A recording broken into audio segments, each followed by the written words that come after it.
What up, my friends? Welcome back to my channel. In today's video, we have a lot of information coming at you, but it's all related to one subject, and that is the bird of Thanksgiving, turkey. I'm gonna be sharing how to make the perfect Thanksgiving turkey using a very special ingredient, and the best part about this recipe is it doesn't require any brining, basting, or babysitting.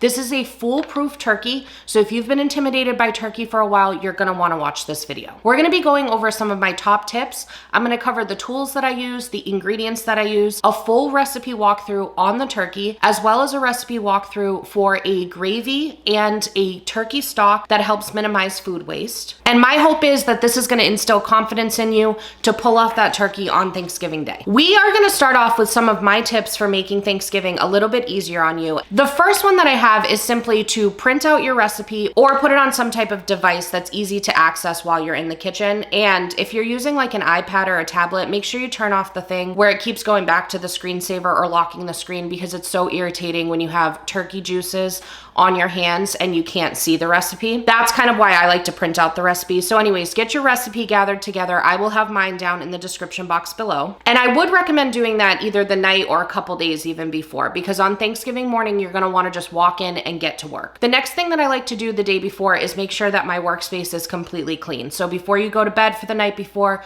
clean up anything that happened during dinner and all of those escapades. Then what I like to do is pull out all of my non-perishable items and all of the tools that I'm gonna be using.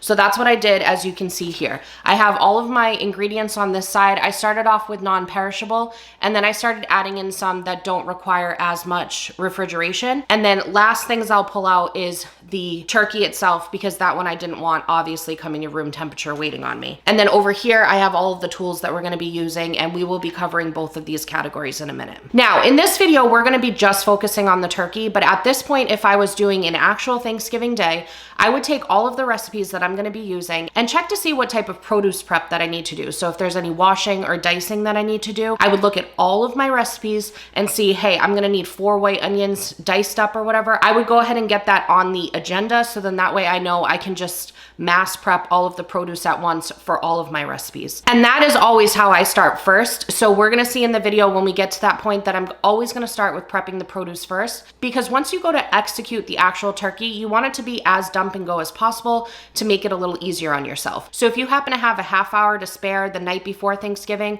maybe take that half hour and get your onion chopped, get your carrots chopped, and it's gonna help you tremendously when you go to execute the actual turkey. If you're looking for some more tips on how to make your Thanksgiving go a little bit more seamlessly, I recently did a video where I shared 5 different Thanksgiving dishes that you could get in the freezer this week and save for yourself for Thanksgiving Day. So that way you can focus on just the bird if you wanted to. All right, so we're gonna dive into the tools that we're gonna be using today. I will say that there's a chance that I forgot something. I tried my hardest to get everything that I could think of that I was gonna need and pull it out for myself, but there's a chance I missed something. What I plan to do is in the description box, I'm gonna have an entire list of all the tools that I use. So if for some reason I missed a tool during this step, you're gonna see it in the description box. So if you try to recreate this perfect Thanksgiving day, you'll be able to find the tools that you need really easily. All right, so let's talk tools a little bit. First up, we have a cutting board and a knife. Now get a better knife than mine, because mine, I really need to invest in a good knife. But we're gonna need a cutting board and a knife. These are gonna be used first because I am gonna prep my produce first. Next up, it's not completely necessary, but it's something that just gives me peace of mind. You're gonna want some type of a thermometer to keep an eye on the turkey's internal temperature. Now, as I mentioned, this recipe requires no brining, basting, or babysitting. However, I know there's a lot of people out there that feel very strongly about basting their turkey. So if you happen to be one of those people, don't forget your baster. Our turkey comes out incredibly juicy every single time with this recipe I follow, and the basting it does not affect it in any way. Next up, we need, I don't know what these are called, maybe microplaner, or they might just be called a zester, but we will be zesting some lemon, so you'll need some type of a zester. I actually have my garlic, I had prepped myself and minced already, but if you do not have your garlic pre-minced, then you're gonna need some type of a garlic mincer, or if you wanted to, you could also just cut it up on the cutting board. We are also gonna need a whisk during some of these shenanigans. Next up, we have a measuring cup and some measuring spoons. If you're the type like me that you just let your ancestors whisper to you on the amount you put into things, these are not completely necessary, but I figured I'd just mention it. I did test out the exact measurement, so if you are the type that you like to know exact measurements, the amount that I have listed in the recipe down below is exact, but most of the time I'm the type of person that just eyeballs it. Sorry. I also get myself some type of a mixing bowl or a mixing cup. I personally like this one because what we're gonna be doing is mixing a mayonnaise. That's right, for the turkey. So I like to have this because you're gonna be scooping your hands into it, and this is nice and wide, but you could just use a mixing bowl if you wanted to. Next up, super important, the turkey needs some type of a bed to sleep in while she's in the tanning bed. So I have a roasting pan right here. Mine has this little tray that comes out of it. Our turkey is around 14 pounds, I wanna say. I have fit a 22-pound girl in there. So that thing is great. Over here, we're gonna need a saucepan for the gravy. I like to use like a deeper one. That way, if it starts to splatter and stuff like that, it's not getting everywhere. We are gonna need some aluminum foil and some kitchen twine. Both of these, I guess, are kind of optional, but you don't want the bird to get too golden. So both of these help with that process. This is gonna keep the contents that we're shoving inside the bird inside. So that's what those are for. And then last but not least, these are not required, but they are strongly recommended. If you guys ever used to watch Rachel Ray, she always had a trash bowl by her. So in that way, when she was working, she could just be tossing things in there. I have started to do a thing where I actually have 2 bowls out. One of them is for trash, and then one of them is for veggie scraps. In order to avoid any food waste, we're actually gonna be taking those veggie scraps and using them afterwards to make a very simple homemade turkey stock. So you definitely wanna keep all of the scraps for your vegetables. And I'm talking even like this papery outside part of the onion and this part right here, this is all gonna be kept for that turkey stock. So I like to have a bowl nearby that I can just dump all those in for when I go to make the stock later. It's all separated together. All right, next up, we're gonna be discussing the different ingredients that we're gonna be using during this event. I'm just gonna Vanna White it over here, okay? So we've got some butter right here. We have 2 sticks of butter that I'm allowing to come to room temperature. We have 1 onion, we have 2 lemons, 2 apples. I also have celery and carrot. I'm not exactly sure how many of these I'm gonna be using. I can't remember. So I just pulled both of them. As I mentioned, I like to bulk prep my garlic. So I mince a bunch of garlic myself, and then I stick them in these little ice cube trays in the freezer and just pop out as I need them. There's about probably 2 to 3 cloves per cube. I'll probably be using anywhere from 4 to 5 of these cubes. So you need like 10 to 12 cloves of garlic altogether. We also have some honey. We have some salt. I personally love using like some type of a coarse sea salt. So this right here is a pink Himalayan salt. I've used kosher salt in the past and that's gone great, or just regular old coarse sea salt. But I just think that having coarse salt really does make a difference, but you could use table salt if that's what you have on hand. I'm also just gonna be using some good old black pepper right here, some coarse black pepper. And both of these are from Trader Joe's. I have the Trader Joe's Herbe de Provence, as well as the everything but the leftover seasoning. If you don't have these though, you could just use your favorite all-purpose seasoning or a poultry seasoning. That's what this vibe is kind of like. Herbes de Provence is a little bit more niche, if you will. I believe that it has some lavender in it, so it gives it a special different type of vibe, but just use what you have on hand. But if you happen to have a Trader Joe's in your area, I personally think these are worth grabbing for your turkey recipe, and they work great on chicken throughout the rest of the year. 2 ingredients that I have in my refrigerator right now are the turkey itself and then the mayonnaise, but that completes everything that we need in terms of tools and ingredients for the bird. Before we get into the actual turkey recipe, I also wanted to share with you guys that we're gonna have an upcoming video very soon where we take the leftovers from the turkey and repurpose them into very creative and fun weeknight dinners. I think one of the things I always struggle with after Thanksgiving is looking up those leftover recipes and seeing the exact same recipes over and over again. So I tried really hard to find fun and creative recipes that you wouldn't really think of, and we landed on some really amazing ones. So if you're not already subscribed, be sure to subscribe so you don't end up missing that video. So we are about to dive into the recipe, but I just wanted to mention that I know that Thanksgiving turkeys can seem so intimidating. Even a roast chicken used to intimidate me. I hope that this video is gonna help change your perspective on it. I personally have gotten to the point where making the turkey is actually the least stressful part for me. Because I do this prep work, it's actually a very simple process. To be honest, the sides sometimes are a little bit more involved than this turkey recipe is. So hopefully what I'll be able to do is instill some confidence in you, and you will never have to doubt whether or not you can pull off a turkey again. Another great thing about this recipe is that this could easily be applied to a roast chicken just by adjusting a little bit of the timing and the measurements that you're using. So if you have a smaller crowd coming and you didn't want to do an entire turkey, you could use this for roast chicken at your Thanksgiving dinner or save it for a weeknight dinner in the future. All right, without further ado, let's jump into the recipe. All right, my friends, let's make the ultimate turkey together. Our turkey for this one was a little over 12 pounds, and I'll have the recipe down below. I have used this recipe as it is for up to 22 pounds of bird.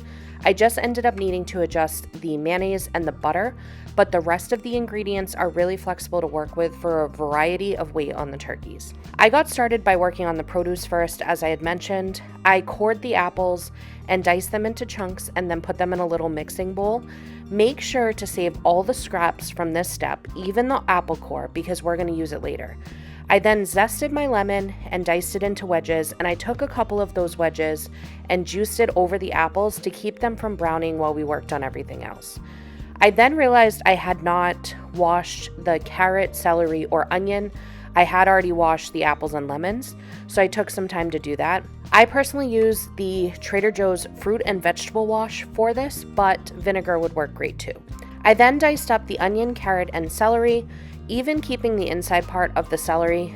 These are just going inside the turkey, so a rough chop is all you need. Big chunks are totally fine.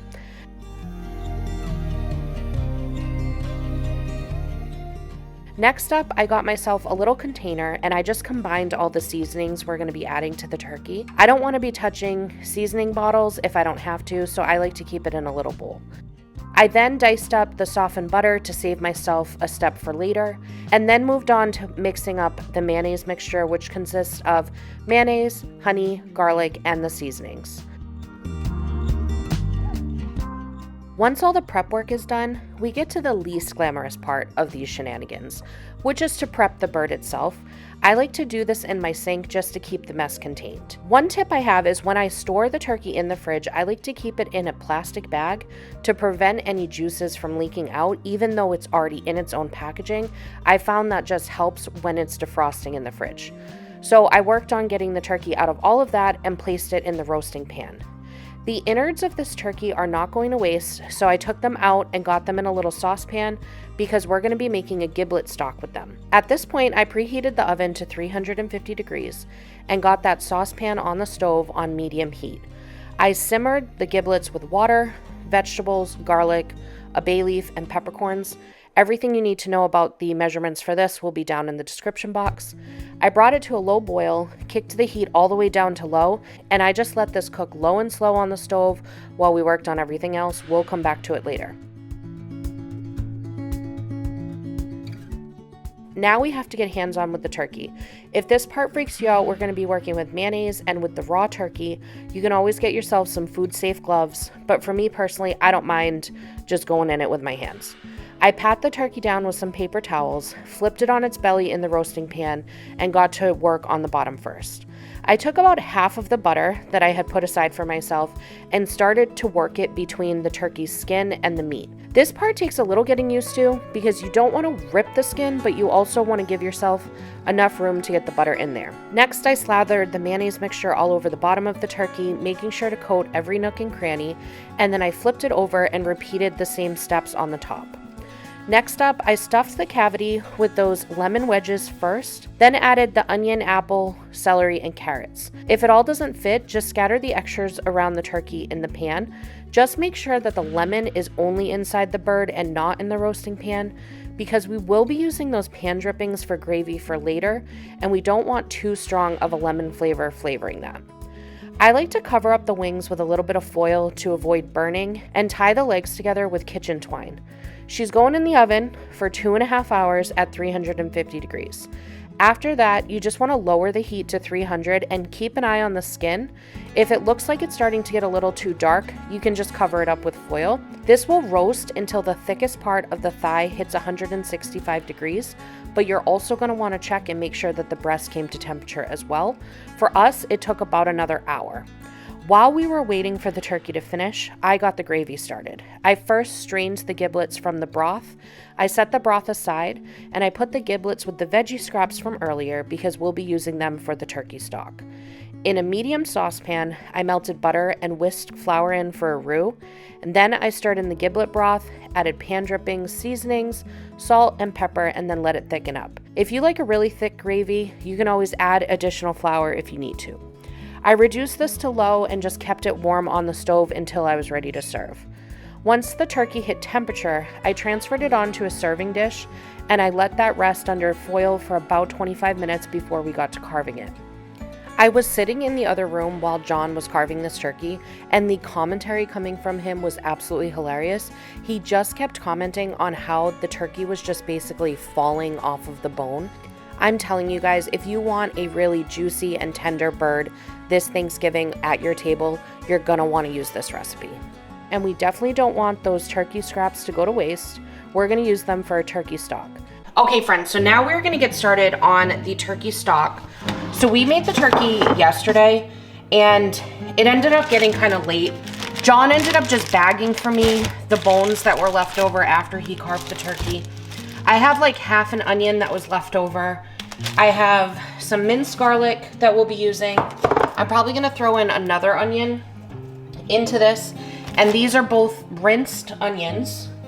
I have a bunch of fat and random pan drippings left, so I'm gonna probably let some hot water run on this to like melt it down a little bit. And then I'll probably throw in some of the leftover celery, maybe even some carrots. This is a great opportunity to use up things in the fridge. So I have these little mini sweet peppers that are like starting to get on the softer side. So this is a great excuse to just toss anything in there to season the broth. I also have a bag of carrots that are on their way out. It was supposed to be used by November 6th, which was like 5 days ago, so something like this is perfect. And then I also have all of these leftover scraps from us making the giblet gravy stock situation yesterday, and then the scraps that I had saved myself that you guys saw. So I have 2 crock pots. One I believe is a 7 quart, could be an 8, and this one's a 4.5. So I'm gonna split the bone portions first, and then we'll split the vegetable stuff. And then all you have to do is cover it with water and then add a little bit of black pepper and bay leaves. If you want to salt it, you can. I'm gonna choose not to because we have all of this fat going in there, and I'm the type that when I make my soup using the stock, I salt it at that point. So I just kind of want it to be as low sodium as possible. I'm just gonna get pieces of turkey in each.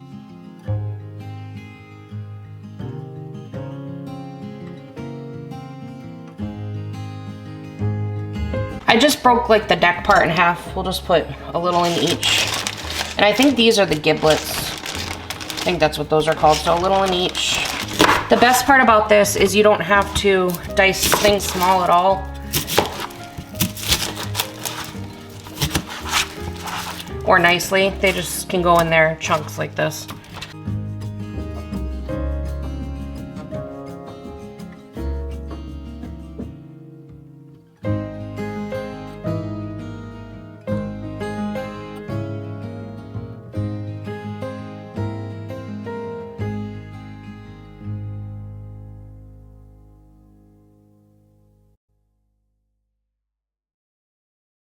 Okay, so now I'm just flipping these on to low, but you could obviously set it on high if you wanted to. You can also do this in the Instant Pot just by pressure cooking for 60 minutes if you want it to be a little bit faster.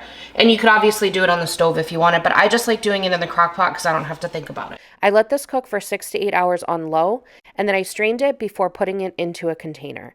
These will keep in the fridge for 3 days or in the freezer for up to 6 months. If you're going to freeze it, just make sure to leave yourself about an inch from the top of the container to make sure to allow for expansion in the freezer. And there you have it, your delicious turkey with gravy and even some stock to use in delicious soups all winter long. All right, you guys, thank you so much for hanging in there today. I know this was an information-packed video and I know it was a little bit longer, but I hope it brought you some value and I hope it eased a little bit of the anxiety leading up to Thanksgiving. I hope this recipe helps you wow all of the guests that come by. I hope I delivered whatever you needed when you clicked on that thumbnail, and I hope you have a magical day. Bye.